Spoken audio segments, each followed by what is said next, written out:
So, first of all, if you hear heavy breathing in the background, it's Cooper, our 11-year-old golden retriever who's just come back from a very hot walk and is lying on the kitchen floor underneath the air conditioner. So, that explains that background noise for you. So, people ask me, well, what is diversity actually?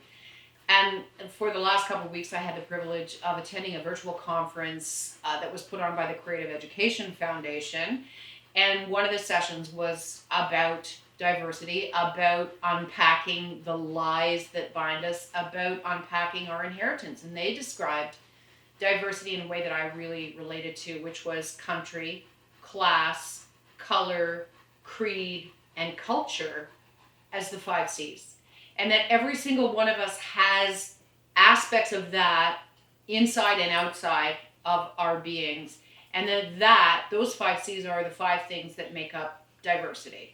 So everybody's experience with those 5 C's is what brings different perspective and brings diversity to life, if you will.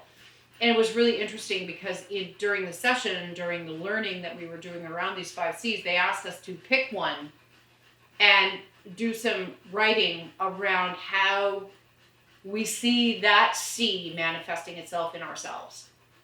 Fantastic. It was fantastically interesting because this conference, the Creative Education Foundation's once a year annual conference, draws people from all around the globe.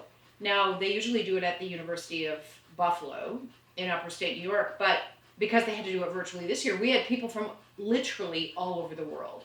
And so now when we get to do an exercise like this, like pick one of the C's, talk about how it manifests itself within you, we get to hear from people all over the world around that are already diverse, talking about diversity and how that C that they chose impacts them.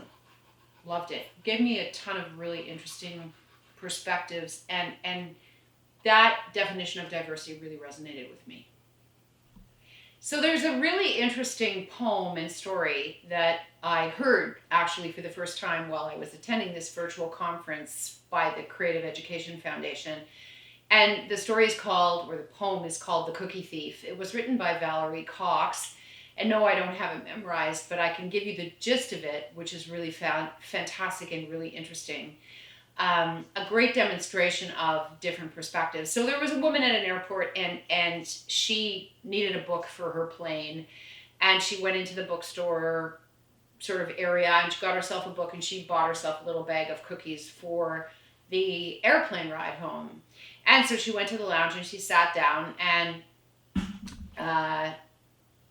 sat beside a man. There weren't an awful lot of seats, and started having cookies. And the man was also digging into the cookie bag and helping himself to cookies. And she wondered why on earth the man was helping himself to the cookies that she had just bought in the store. But she didn't say anything and the man didn't say anything. And so between the two of them, she kept having cookies and the man beside her kept having cookies. And she thought that it was really rude that he would have just eaten out of this cookie bag without even talking to her about it first. They called her flight. She packed up her stuff. The cookies were now all gone. And got on the plane and they closed the doors and they're taxiing, and she decided she'd get her book out so she could read her book on the flight on the way home. And she opened her bag and there was her bag of cookies. In fact, the man wasn't eating her bag of cookies. She was eating his bag of cookies because she had made a mistake. In fact, she never actually unpacked hers and it was still in her carry-on bag. Check it out. It's a cute poem. Valerie Cox, The Cookie Thief. Really, really well done.